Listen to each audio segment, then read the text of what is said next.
Greetings again. Welcome back to another records unboxing. This one is another one from the good people at Record City, Japan, which I've bought from now a couple of times. Yeah, sure. Last time we had an issue with them messing up one very key record. I'm hopeful that that will not happen again. Fairly big bundle again to keep the cost down. But without further ado, easy wizzy, let's get busy. Well, all right. So let's have a look at the packaging again. Nice and sturdy box once again. Feels rock solid. And good. Anti-spoiler device. Straight away. That's nice to have. Anti-spoiler device. I'm just going to have a quick feel here without giving away too much. Okay, so again, very nice. They've bundled in some different packaging there. That's taped down. So easiest thing for me to do is to sort of remove this and go from there. Okay, so I've removed the tape to make it easier to get to the contents of this box underneath the cardboard. So let's crack on in. Alright, now first up. Alright, well, we have an LP that I'd say is non-essential. So it's not always a good start to say that, but look, this is by a band that had some really decent stuff in the early to mid 70s particularly. This is much later in their run. In fact, I think this is like their second last LP or something like that. So it's, what I'd say is not essential. And this is by New Birth. Well, also known as The New Birth, but New Birth on here. This is Platinum City from 1979 on Areola Records. Now, with this LP, I believe the New Birth do not have the original Nightlighters backing band. They were a great, funky soul backing band on the earlier, I think, pre-75 stuff.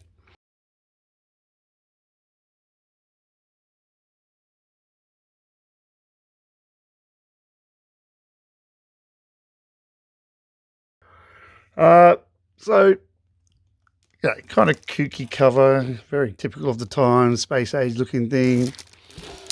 Let's have a look in the back here now. I remember that it's got one of the absolutely worst titled funk songs ever, and you'll see it there. Yep, Spank Sperm. You be the judge of that title. Vocal wise, I'm pretty sure some of the vocals, there might have been some change around here. So look, yeah, non-essential, 1979. Getting a little bit slicked up. What else was on Areola Records? So fairly obscure label, I believe. Before this, New Birth, I'm mostly on RCA, maybe. I'm thinking, or was that Nightlighters? But anyway, yeah. So just to see, I don't think these stickers from Record City usually give as much info, no. So I prepared a cheat sheet so I can talk about costs for these LPs. So this was 1280 yen. Now, all the LPs I bought, because I did a nice bundle, only cost me, I think it was $3.33 Australian per single LP. So if I include that in the price and the conversion, well, this one comes down to $16.55. So we're just over the $15 mark. So for a non-essential LP, wasn't going to quibble too much over that. I wouldn't have wanted to pay any more than that. For the New Birth from 1979. But at least it's sort of some funk. It's nice to get some funk back in the mix here. Okay, next up, LP by awesome drummer from, mostly in the 70s. This one is on the West German, well at that time West German label MPS, by this just powerhouse funky drummer. And I believe this is from 1978, I'm going to say. Might have been recorded late 77, but I think it was released 78. And that is Alphonse Mouzon. And that is In Search of a Dream. Now, I'm not sure where he's looking for the dream. Some perforated background there, but anyway, he's searching for a dream. So, excuse me, MPS label 1978. I'm going to go with, and this a mixture of musos here. I think some from the European area as well. So yeah, we can see here Philip Catherine, who I believe is from Belgium and worked with Larry Coryell around about that time, did some collaborations. Kuhn is German, I believe. Joaquin or something like that. Kuhn. Key player, I'm pretty sure, isn't he? Keyboard player, maybe. And there's Miroslav Vitos on bass there. So that's interesting stuff there. Let's have a look over here. So we've got, what is it, eight, 9 songs. Look, I have not previewed this on purpose, so I'm expecting some sort of, maybe not totally fusion, but there'll be some sort of jazzy fusion stuff on here. Maybe even a little bit funky, hopefully. I think that this one might have a bit of introspective stuff as well. Oh, okay, there we go. Yep, so 1977, November it was recorded. So no doubt down here, I'm sure there's somewhere saying 1970. But anyway, yep, made in West Germany, W Germany. In terms of conditions and prices, let's have a schmiggly look there. Okay, yes, so we've got, this one cost me 2074 yen, so all up $24.75 Australian. That's with post. Very good plus condition. I will say most of the LPs I bought in this box, mostly at Very Good Plus vinyl, Very Good Plus cover, somewhere around there, and that's the Japanese standard. So sometimes, usually even a bit better in terms of the vinyl as well. So, $25-ish mark, OG pressing, bit of Alphonse Mouzon, give that a go for 25. Okay, cracking along. Next up, well, this one's interesting. I just got, this is like now going to complete a kind of pigeon pair. I got the first one. Was it in the last bundle, maybe? From Record City. Well, got it released recently. This is the second one with a pairing of organist and guitarist. And on the Verve label, and that is The Further Adventures of Jimmy and Wes, obviously there, Jimmy Smith and Wes Montgomery. I believe this was originally released in 1969. I got a feeling this is a Japanese pressing though, this one here.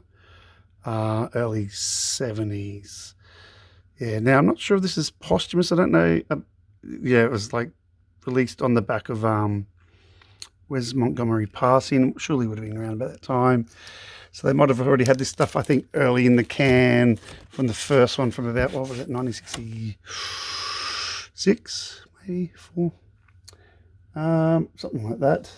Yeah, so there's the Verve label right there. Let's have a crack on in.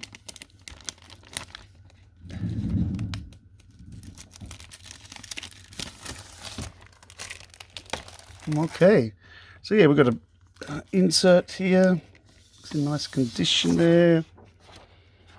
And yeah, it looks the part on the back. There we go. This is Japan. Pulley door. So look, yeah, this is them probably just digging into the vault to the early one. I've got 6 songs there, crack it in there. So it'll be fairly stretched out stuff here. But look, meeting of 2 great minds here, 2 great musos. In terms of pricingtons, okay, so this cost 1980 yen. So yeah, total of 23.78 Australian dollars. And the thing is, as you can even see there, this is on the cover as well. It's, I think, near minus all around. I mean, that cover looks really clean. The vinyl is there slated as near minus. So it's practically brand new in a way, from 1969 or somewhere around there.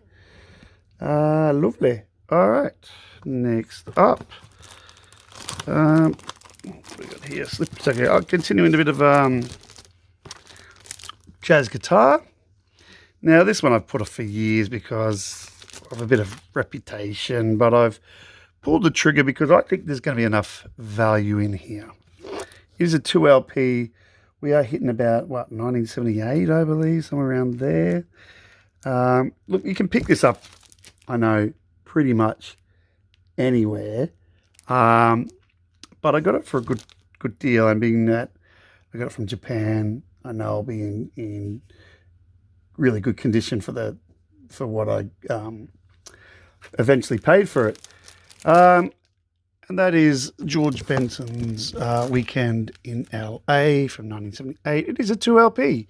And that's the other reason I got a bit of value. Yeah, I had to pay twice the post, but the post was only $6.66 Australian, which actually, I think, cost more than the actual LP. The LP was 580 yen. So it's almost about half once you convert it. So yeah, all up, this only cost me $12.65 with the post included for very good plus. Slight bit of edge wear there, as you can see. Let's have a look around. Okay. Yeah, but look, I know it's got on Broadway, but it's still George Benson. There's still going to be some value here as a live concert. And it was recorded in 77. Remember? Yep, there we go. Live at the Roxy in Hollywood, 77. Now, to be honest, one of the reasons why I pulled the trigger, too, because I looked at the ensemble here. And, you know, there's some money to be had here. There's got to be, you know. Even though I know it's got on Broadway and that it's probably a bit more commercial in that way. We've got Phil Upchurch on rhythm guitar. We've got Ronnie Foster on keyboards. Damn. And we've got Harvey Mason, drums, and good old Ralph McDonald percussion there too. So I'm going to go with that. There's got to be value in that part. I'll just slip the cover off here. Okay, so this is gatefold. So I just want to give it a squeeze. Because I do love me a gatefold. And, well, yeah, that's nice. Looks in really good condition. Just a slight bit of wear, but that's okay for a cheap record. But yeah, so there we go, Ralph McDonald. And look, Ronnie Foster, man. Phil Upchurch. Harvey Mason, come on. So yeah, it's saying very good plus, I think, the condition, but yeah, I've got a feeling it'll be even better than that on the the good old vinyl inside, which I won't crack open now. So yeah, no, it's not that special a record, but again, to get it, that price posted in really good condition, might as well, for the collection. Speaking of for the collection, I've seen this one for years and years and years, and I always passed it up. From Reputation, I believe this is probably this artist's best LP, coming from 1978, I believe. And yeah, it's post 75, but again, I got this for a decent price. I love the cover as well anyway, and that is Wilbert Longmire's Sunny Side Up. Now that is a gatefold, by the way, I'm pretty sure. Yep. Which we'll have a look on in a minute. So this is on the Tappan Zee Columbia subsidiary, spearheaded by Bob James. This is an early one in 78. But yeah, and you can even see again, we've got some top-notch musos there with Bob James, Eric Gale, Dave Sanborn. Dave Sanborn's all right. But Harvey Mason and Richard T. Richard T. and Bob James will get their own Tappan Zee records as well around this time. 5 songs, and you'll notice though that one of those songs is not Sunny Side Up. We do have a cover of Bill Withers' Lovely Day from that time. It was probably about 78, wasn't it? Maybe 77, but anyway. Yeah, so I really like these covers with the signature, macro zoom up. So we'll have a crack open. And there's the gatefold front and back cover in full glory there. Yeah. Hopefully that's not making you too hungry. Or maybe aroused if you see it in a different way. We'll flip it around and have a look on the inside. So another lovely inner Tappan Zee spread there, which is quite typical of the aesthetic they had at the time across these albums. The layout, they sort of stuck to that look, I think, probably the whole way through those 4 or 5 years or whatever they had these records. Yeah, so there he is, Mr. Wilbert on guitar. So we'll see how good this is. I'm expecting smooth jazz in a way, obviously, for 1978, basically Columbia Records.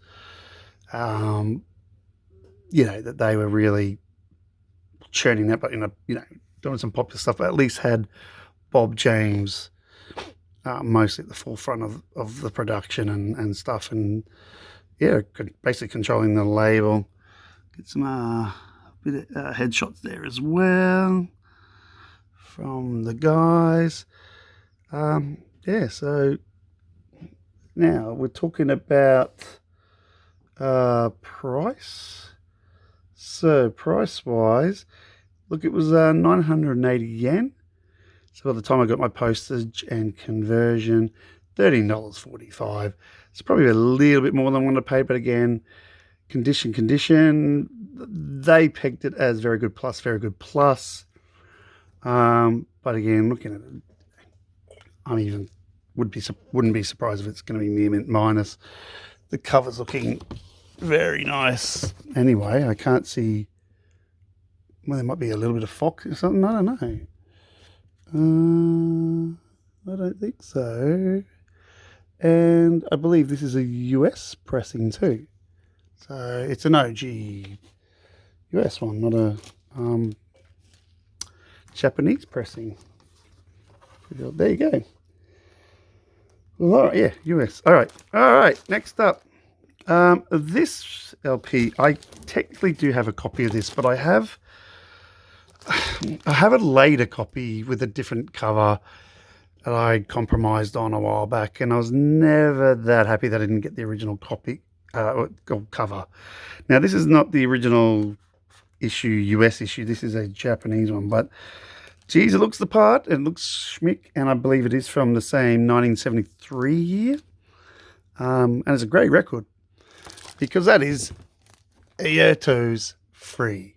And look, you can't pass up that cover.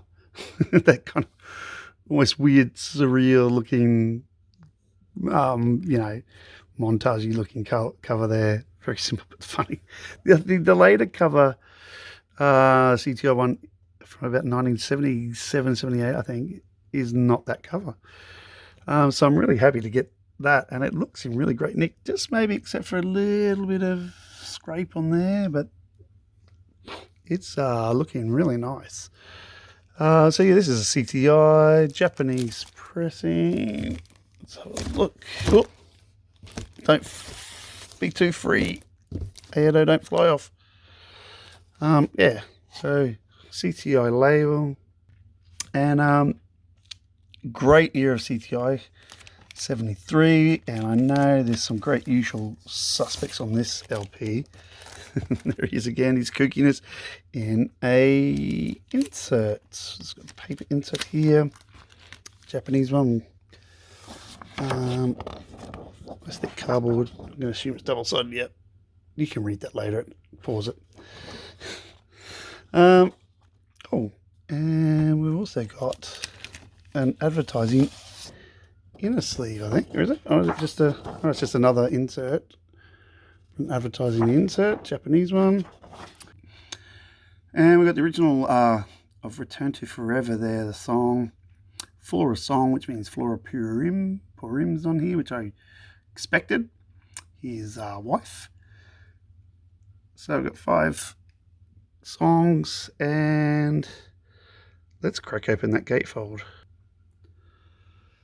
Well, he definitely is flying free across that ocean. Let's see, yeah, a little bit of a mark there, a little bit of mark here, nothing too much.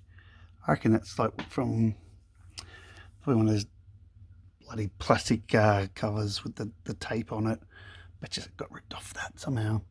But apart from that, this is some solid 70s cardboard, early 70s. Really nice looking production there. There's a Japanese one. They didn't skimp. And, oh, I might as well put that one up that way. It's going to be tricky. Oh, I'll just sort of put it there. Might be a bit easier. Yeah, generous inner. Again, looking quite clean, eh? Like, just a little bit of markings there, but I think that's just the blue from here, just like rubbing off there. So it's nice and sharp. And we shall also see who else is on here, because I know there's some other cool players on here that are worth having a look at. Straight away you can see Ron Carter. We've even got Stan Clark. So 2 bass players there. Chick Corea. So notice that Stan Clark, Chick Corea, Return to Forever. Yeah. Flora. Yep. Some of the usual suspects on horns, but we've also got Joe Farrell there. Keith Jarrett on piano.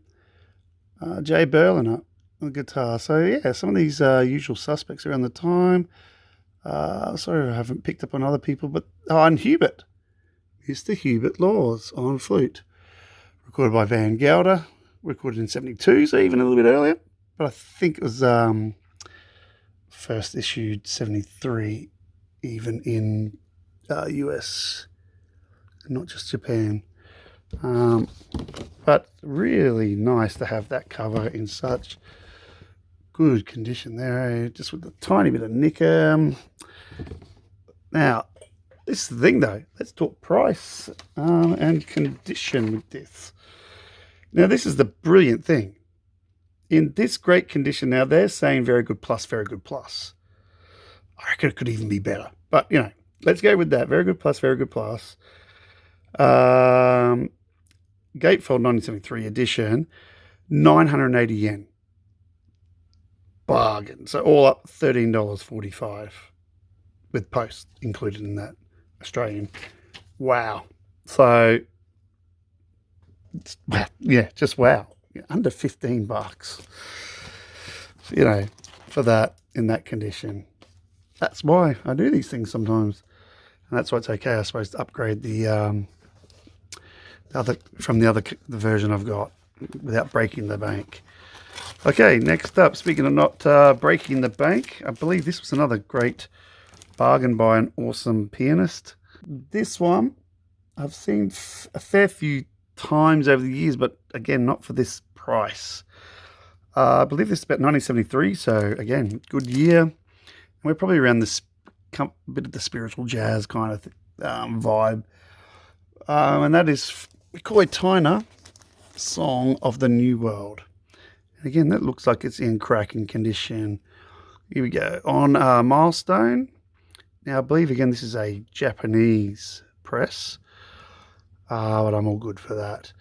So, McCoy Tyner, who obviously got his name, I suppose, playing with John Coltrane and then expanding that kind of Coltrane universe later on with his own styles. But this one, just for a crack in, I'll go into price because, yeah, this one also was only 980 yen. And, yeah, very good plus, apparently, even though it's possibly better. So, again, $13.45 Australian. Wow, that's all up. So, let's have a crack on in here on the lovely almost emerald green Milestone label there. That's so nice. Alright, and yeah, you can see there we've got the Japanese inserts in really good nick again. And so we can smack on into the back here. Mr. Tyner, looking very lost in thought. Thinking of his Song of the New World here. 5 songs.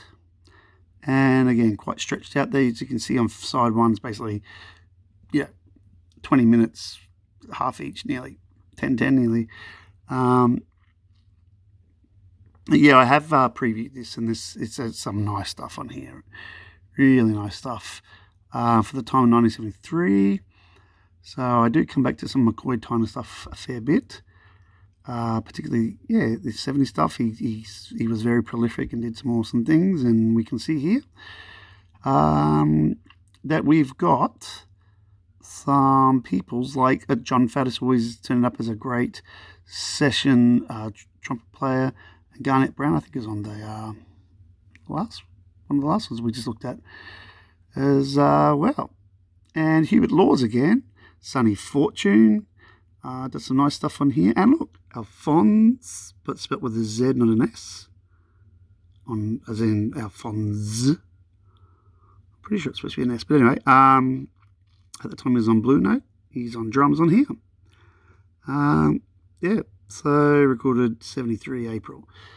Just trying to see if there's anyone else in there. A couple of the other usual suspects of strings.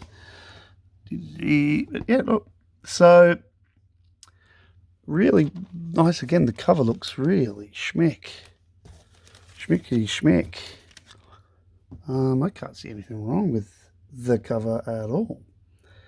They're saying very good plus. So again, they're probably like over grading. So it's usually a step better. Usually. We'll see. So that's some nice, I don't know, say spiritual jazz, not totally free jazz, but there's that kind of vibe around 73, particularly Corey Tyner's always stretching out, exploring out, not really, going electric or anything like Herbie Hancock did in that around that time. So lovely price. Again, under the 15. Alrighty, now the next one I got, this one for me is an upgrade. I bought a copy of this last year from a record fair, and I got a pretty dodgy looking cover, but I thought I'd take a gamble. It was about $10. The gamble didn't totally pay off. It was alright, but it's a bit rough, and the cover was very rough. So I thought, well, I saw this, and Didn't pay heaps either to get a better version to give it a proper go. And for such an awesome drummer, I thought he deserves in my collection to have a better copy. And that is Harvey Mason's Funk in a Mason Jar from, I believe, 1978, maybe 77. Yeah, 77. I go with here on Arista at the bottom there. Now, I'll do a comparison afterwards and get out my other crappy copy after. But, this looks the biz here in terms of quality. And it is also the same press. It's a US pressing original. So it's nice, very vivid cover. Always like that cover. Simple, but... now, even though it says Funk in a Mason Jar, it's not the funkiest album. I know that sounds weird. There's kind of funk in there, sort of jazzy soul stuff. It is 1977, post 75 rule applying here. But you'll see we've got some interesting muses on here too. Got Dorothy Ashby kicking in on here. George Benson, that's very nice. Mary Clayton on some vocals. So we've got Victor Feldman on there. Oh, Vanetta Fields. Wow. Okay. That's very interesting. Got Ronnie Foster again. So it looks like a bit of interchanging here with that George Benson LP. Some of the personnel here. Dave Grusin's on there. Anthony Jackson, Ray Parker, that'll be Ray Parker Jr. there. Phil Upchurch, see that again with the George Benson Weekend in LA link there. Stephanie Spirall. I'm trying to just pick them out. Seawind Horns, blah, blah, blah, blah. So, Bob James. And Louis Johnson, I think of the Johnson brothers Johnson. But anyway, Ralph McDonald again there. Al McKay from Earth, Wind and Fire. I could go on and on. And I even think I just saw Lenny. I know Verdine White, sorry. From Earth, Wind and Fire. Anyway, we could go on and on. I'm pretty sure it's got the inner sleeve as well. So I just want to do a compare the pair. Previous copy, new copy. Big difference there. So you can see what I mean. Like how much bloody wear is on that, and on the LP too. The LP, I did clean it up, and it's more like a very good minus, crackly stuff. So yeah, that's already a big win there. And on the back too. So this is why, boys and girls, you always keep your LPs in a nice outer sleeve and house them in there, because you don't want it to look like that compared to that. Look at the difference there. So we're talking about price on the new one. Yeah, this was, I paid 1380 yen. So all up after conversion and post, $17.58. Near mint minus vinyl, and they said very good plus cover, although it might, just because there's a slight kink there or whatever, like crease. Apart from that, that's like nearly like minty, like near mint minus. So the difference, that was $10. That was $17.58. So sometimes it pays to pay the extra $7.50 to go from that condition to that condition. You live and you learn. Okay, so moving along. Let's have a look. Okay, all right. Now the next one, go for a cracking bargain. Very hard to pass up, even though I've got stacks of these guys, LPs, particularly lately from Japan, because they're so inexpensive. Doesn't mean they're not good. Now this one I got for a bargain price of, I think it was like 580 yen. So barely hit the $6 Australian mark. and it looks in really cracking condition. Now, it is a reissue of a 1956 LP, but it's one of those, yeah, just LPs you go, wow, okay, I'm going to pay that. And this is the Jazz Messengers, 1956 originally, originally on Columbia. We can just see the little Sony there. So this might be, because it's a Japanese pressing. Before Columbia was actually bought out by Sony later on in, I don't know, was it the 90s? I can't even remember. But it looks really cracking. Look at that. That looks very vivid and crispy. So all up, this cost me for a very good plus vinyl, and even very good, I'd say very good plus, or very good plus cover. It only cost me all up $9.32 Australian, so under the $10 mark posted. It does have a bit of foxy nothing on there, you can see on there, typical to the Japanese pressings, but it's very subtle. You can see there's a little bit of that rusty looking. But yeah, this was the one of the sort of bigger things that were recorded on Columbia in terms of like your hard bop era stuff that was usually relegated to things like Blue Note around that time, maybe MRC and all those sorts of things. But this one was originally Columbia. I'm pretty sure under there it's going to say either Columbia or CBS. And the little dot there. Now, let's have a look. Now, it is only credited to Jazz Messengers, not Art Blake in the Jazz Messengers, not, or as sometimes around the time, Horace Silver in the Jazz Messengers. But that's exactly who we get. Plus, look, Donald Byrd, Hank Mobley, Doug Watkins on bass there. But look, yeah, Silver on piano and Blakey on drums. So it's, it's like an Art Blakey Jazz Messengers or Horace Silver Jazz Messengers. It's just very early. This one has the Japanese text to the back. So this doesn't have an insert. And I don't care. I'm not here to read. Well, try to read Japanese. I can't read. You'll see down here. Recorded there in 1956, April and May 1956. We get 3 on the first side, 3 songs, and then I think 4 on the second. Yeah, with Ikaro Horace backwards there.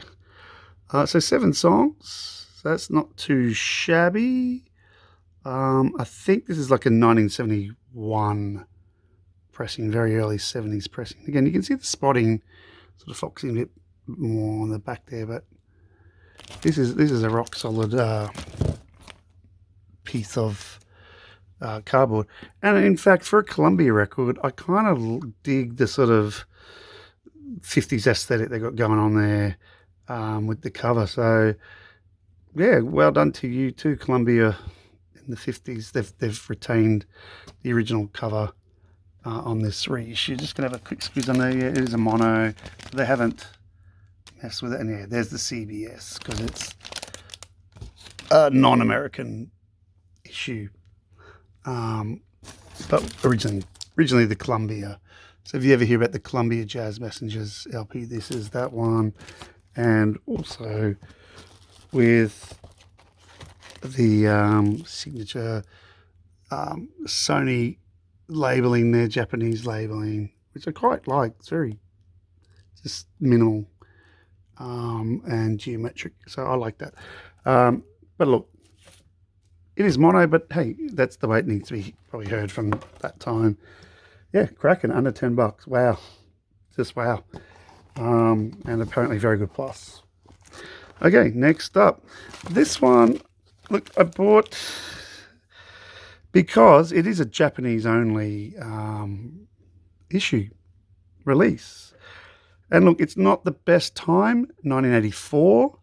It's definitely not the best cover to sell. This is going well, isn't it, people? But it is from the best, well, I reckon, best or way up there trumpet player ever. And that is Mr. Freddie Hubbard with the Rose Tattoo.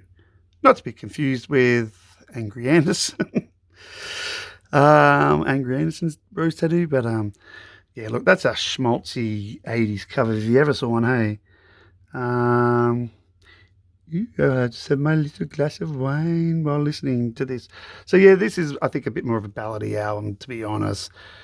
It was made just for the Japanese market, though. It was not reissued, I believe, anywhere else. So, being I'm buying from Japan, I might as well get this. And again, the price, though, was the other thing. It wasn't a bank bust either. It was 1480 yen for a near mint minus on the vinyl, and apparently very good plus on the cover, although the cover's looking pretty damn near mint minus as well from where I can see. So all up $18.62 Australian. So under 20 again posted. Let's flip it around. Okay, this time the LP's inside. And we've got some lovely players here from the old school Cecil McBee on bass, Kenny Barron piano, Joe Chambers drums. I'm not sure about Ricky Ford. Sorry, Ricky. Now, if I just spy over here, there might be a slight bit of discoloration. Yeah, so there's a slight, I think that's a bit of a slight stain. So it's probably why it got the very good plus, not the near mint minus. But if you didn't notice that amongst the sort of sheen of the satin, you know, and the shutters and that, it's looking pretty damn near mint minus there. But that's probably it here. And what we got in terms of covers, I've got a feeling there's going to be some sort of standards in here. Oh, there you go. When You Wish Upon a Star, Embraceable You, Time After Time. Okay. I think My Foolish Heart I've heard before. So yeah, it's kind of on that sweeten up standards. That's why we've got the rose on the sheet, you know. Maybe play this if you want to woo your lady. So but yeah, that is a Japanese only, and I thought, well, I love my Hubbard. Chuck it on in there. It's not going to break the bank, but it's not going to be earth-shattering. It's essential stuff. Alrighty, next up. This one you probably could say is, well, some people would say this is more essential, depending on which side of the fence you sit with this. And for me, this really completes a sort of run of a collection of a certain period for this artist. So it was nice to get. It's not an original, but I did have to pay a bit for this one. You'll know why when I show you. The original comes from 1968. That is Miles Davis and Nefertiti on Columbia. I don't know if there's a bit of edgeware there. Yeah, probably a little bit of edgeware there. Now, this is a late 70s pressing from memory. I think it's about 1977, the pressing. So it's not from 68, about 9 years later. It is, however, a US pressing still on Columbia, the original label here. So this is, yeah, obviously second great quintet, Miles Davis, 1968, starting to creep up towards, you know, Miles in the Sky, Bitches Brew era. Let's have a look. Oh, okay. Oh, that's cool. Put it inside. That actually looks. Oh, like don't like the OG sort of the paste on. So it looks the part, but yeah, and I don't think it says anywhere. I doubt if it says anywhere about being 77 reissue. It does say printed in USA. But yeah, I'm pretty sure it's 77, and we'll have like the newer 70s One Eye label in there. So we'll just have to take my word for it at the moment. But there you can see the great, you know the deal, you know the suspects here. Shorter, Hancock, Carter, Williams, bam. So I do have this on CD, but you know, obviously went on vinyl to complete that, you know, great quintet sort of studio run from ESP, just up until, what is it? Is it In a Silent Way, maybe? I think is the last one just before Bitches Brew, in Miles in the Sky. But anyway, now, condition-y price-wise, I think it's both a very good plus was listed as, and yeah, that is definitely very good plus, maybe a bit better, a little bit of marking and a little bit of ring wear. They're very solid though, so that's probably why it's a very good plus, just because of a little bit of the wear and a little bit of a tiny wee knocked corner there, bumped corner. Price wise though, as I said, this is the one I paid the most in this bundle to make it worth my while. So it was 3,480 yen. So with posts and conversion, Australian 39.27. So under 40 for, well, very good plus. And in fact, I wouldn't be surprised that the vinyl's more like near mint minus anyway. So getting to almost like a brand new thing. We'll see how we go for 1977, but that's actually feeling quite firm, you know, nice. So yeah, it's nice to complete that run. Alrighty, next up, this is by no means essential. This is for the collection because I've got 50 odd from this artist. This is coming from 1993. And again, I pulled the trigger because I was always going to only buy this if I got it at a good price, because it's the sort of thing I'm going to be honest, I'm probably rarely going to listen to. This is just, yeah, this is for the collection. And that is James Brown's Universal James from 1993, I believe, out on Scotty Brothers Records, who is with for a bit of a run at the time. And this will no doubt have some drum machines on there for 1993.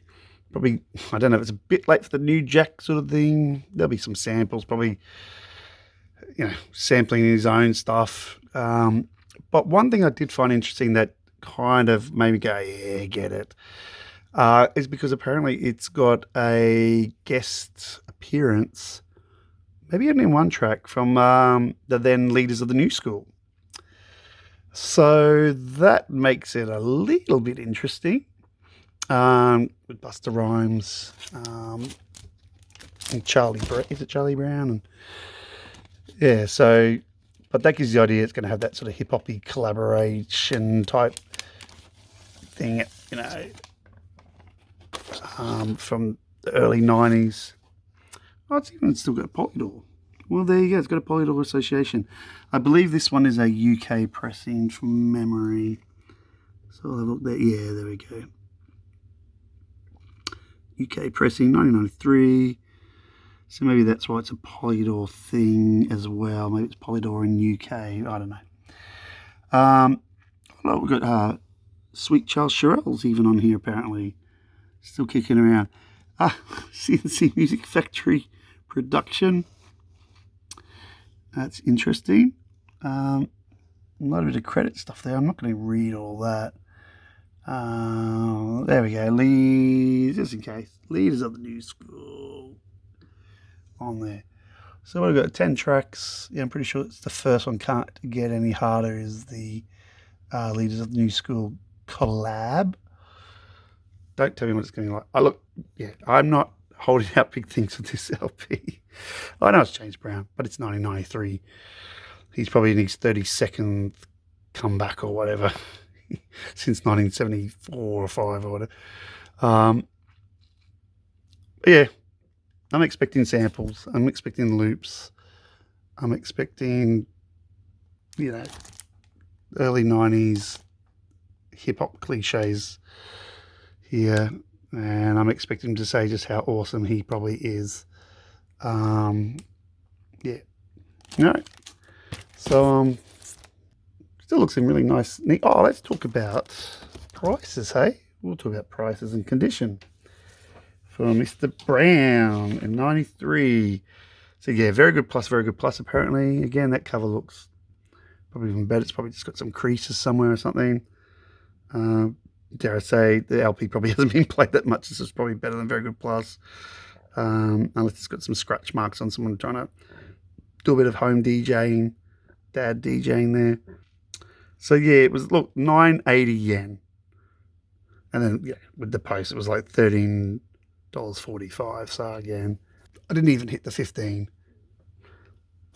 I'm happy about that. All right. Thanks, James. Going to move you on. Cracking on in. This one's a nice addition to the collection. It's kind of been about midway on my want list as such. It's not uberly high, but I think there'll be some nice value on this pressing from, I believe it's a 1971 LP, and I think it's also the OG USA pressing, and that is, well, depending on how you want to say who they are, this is Stair Steps, LP Stair Steps, sometimes known as the 5 Stair Steps. Now, this is not the one with Ooh Child on. I believe that was the one before this. This has got Hush Child, though. I don't know, that's supposed to be some sort of follow-up. It's got a version of Sly Stone's Everybody's a Star, so that's really cool. And George Harrison's My Sweet Lord from the time. So that really gives you the time context there. Now, from memory, I believe that here, you can see there's a bit of creasing and stuff here. It's a little bit of a pity, but at least it's intact, it looks. This is the original die cut Unipack gatefold. So that's nice to get too. So I'll crack that open. Okay, so let's see if I can do this without causing any more damage. Yeah, you can see there, we've got the die cut little window there. That's why it's just been bunged around a bit. To reveal the inner, this nice vocal harmony group. Sit still. And yeah, that's the Unipack opening there. Got a little bit of a punch out hole, it seems, there. Okay, that's a little bit of a shame. That's okay. So song lists, we got the whole list there. What have we got? About 10 songs, I think. 1, 2, 3, 4, 5, 6, 7, 8, 9, 10. Yep. So 10 songs. Nice bit of back cover there from the lads. The LP is apparently a temporary sleeve. That's interesting. So that looks like the original thing, because it is a Buddha LP. So this is Buddha group. Yeah, so there's some nice sort of sweet soul harmonies, a little bit funky in places. And we are talking price-wise, it was a little bit more expensive, this one, because of the nature of the LP and the OG conditioning of it. This one was 1980 yen, and it's all up about $23.78 Australian.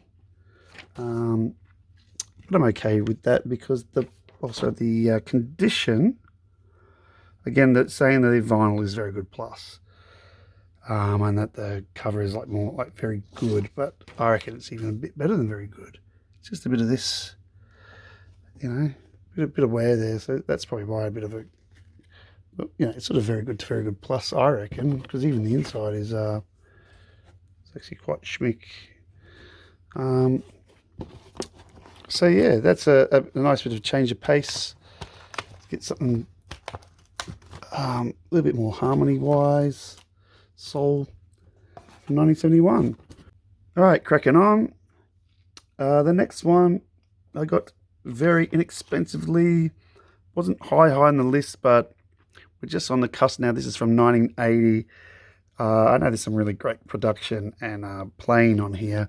It's just not the most essential album. It was very popular at the time in 1980, but again, this one, awesome price. I got this for 480 yen, and the condition is looking really schmick from what I can see, and that's Brothers Johnson, Light Up the Night.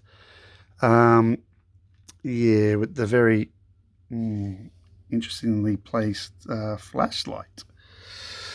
Yeah, okay. Whatever floats your boat, mate. But yeah, this one will definitely be produced by Quincy Jones.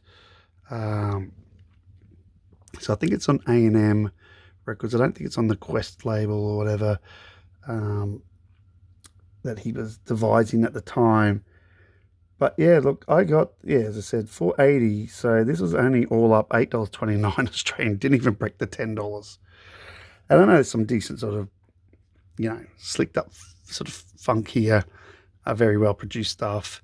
Look, don't get me wrong, those boys can play bass and guitar respectively. We're just at that time when Quincy was really getting these production chops. And I believe Rod Temperton from Heatwave, who was also moving into more production, getting good work, with Michael Jackson stuff, is all over this as well. And it is also a gatefold from what I remember, yeah. Let's flip it around here and have a look. Very sturdy. That is a hefty piece of kit as well. So I don't mind that for under $10. So it's definitely got the big song on here, Stomp. That's the one. That's a massive song. Most people will know if they heard it. I don't know if any of the others were bigger songs. I don't think so. They're trying to do cool again. Instead of one celebration, they got plural. Don't think it works for them though. Celebrations, we have more. Maybe, I don't know. All right, but anyway, we've got George on rhythm and Louis, obviously, they're on bass, and he's playing some other synth stuff. But I think there's a whole heap of other usual suspects on here. So let's have a look quick here. Paulino DaCosta, yep, on percussion. Greg Phalanges, yes, on pianos and stuff like that. Seaman Horns again. Anyone else? Got some background singers. There's Mary Clayton again. Anyway, and there we go. Rod Temperton, Quincy Jones on here. Yeah, it's 1980s. Just on the cusp of 1980s, so they're still live playing, but yeah, we're getting quite slicky with the production. Let's look at the gatefold. Okay, so without the out on, it's actually really nice and schmick clean. I believe this is a Japanese pressing. I think I forgot to mention that. So let's have a look inside. Yeah, there we go. Lyric insert. Japanese rundown there. But let's look at that. That's nice and clean. So very generous there. Yeah, wow. That is in schmick condition. Again, probably because it's not the best album in the world. Oh, look at that. Here we go. I just saw a bit of name dropping there. Thanks to Michael Jackson for coming in off the road to give his time and talent to the album. Okay. I'm not sure in what capacity Michael Jackson gives to that. Yeah. Anyway. But this is obviously pre-Thriller. It's post Off the Wall. Pre-Thriller. Yeah. So that's looking really, really nice. And as I said, condition-wise, I think they've put very good plus on this one. 1980, $8.29. Hey, spend more eating some food from a fast food place and then digesting it and excreting it. This yet to keep, and I'm sure it's not that shit at all. Alrighty, moving along. Now the next one. This one I was really happy to find. I paid a little bit for this one, but the condition's great. It is a reissue of a 1974 LP by an artist I thought I had too much of, but this is a very sort of different album. And when I listened, I went, wow, okay, this is the shiz. Even though, yeah, I got I think a mid-2000s reissue. And this is Jimmy Smith's Blacksmith from, yeah, I'm pretty sure it's 1974, with a kooky cover there. And look, yeah, I know I got plenty of Jimmy Smith, but I think this is a bit of an underrated, under the radar kind of LP from 1974. Now, it is on the label that is called Pride, and I think it is, as much as I don't know about this, I'm pretty sure it's a subsidiary of Atlantic at the time. So let's have a squeeze in here. Yeah, it's still in open shrink. So not 1974 open shrink. I think it's about 2006. But the condition is like cracking. Hey, look at that. It's beauty. Yeah, there's some really nice sort of soul jazz funk on here. Some covers, yeah. Like you can see, he's got Barry White's I'm Gonna Love You Just a Little More, Babe, but don't be put off by that. It's some nice stuff on here. Yeah. This is a really, really nice. I'm really looking forward to actually re-listening to it. I did have a stream before I committed to buy this. I went, yeah, this is some good stuff. I've got to have this. Now, there's not a lot of mention of plays. I don't think there's going to be an insert in here. However, you'll notice down here a couple of interesting fun facts. Firstly, the cover art is by Klaus Vormann of Revolver artwork fame from the Beatles. But we've also got this being produced by Michael Viner, who did the incredible Bongo Band recording thing. I don't know if Jerry Peters might have had to do with that as well, but definitely Michael Viner was the I'll say the brains or whatever behind the incredible Bongo Band that was very popular. So yeah, I mean he's maybe lending some production stuff to this to just give it a different flavour, and I think that again is a winner like the incredible Bongo Band. This is just less bongo-y. Price wise, let's flip it around here again. Again, it's nice and solid. I'm not sure if that's a 180 gram. It's a bit hard to tell, but it doesn't feel too flimsy. I'm not worried if it is, but it doesn't feel like a flimsy record. So let's talk about pricing for this reissue. As I said, I know I paid a bit more for this one. So yeah, look, 2480 yen. They're saying it's very good plus. I reckon maybe better unless there's some marks on it. The cover, near mint minus. Like, look at that. It's still in shrinky, just open. So it looks almost brand new. Anyway, yeah, and so all up it was $28.94. And I believe, I'm not sure because there's no markings. I believe it's like about a 2006 reissue. Usually you probably have a sticker or something that I reckon it's one of these Rhino / Scorpio pressings where they keep it true, because you can see down here it's still got the 1974 Atlantic Record Corporation. That's what I was saying about it being the subsidiary. But usually the way you can tell with these reissues is if it's got the little sticker manufactured or whatever, or distributed by Scorpio. I'm pretty confident that was probably the case with this, but it still looks very nice. So hopefully it sounds very nice. Because yeah, look, I paid a little bit under 30, but to me it's looking like almost like brand new. just hope the vinyl is. All right, now we make it to the end. Last one. This I have been after for a long time on vinyl. I have it on CD. Although I haven't had it for years on CD either.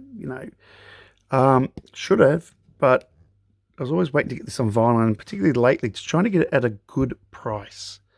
Very tricky to get this at a good price. Now, this one is a reissue, but it's not a new reissue. I know there's some new iterations of this over the last probably 10 years, and you can still get them new as a reissue in this format.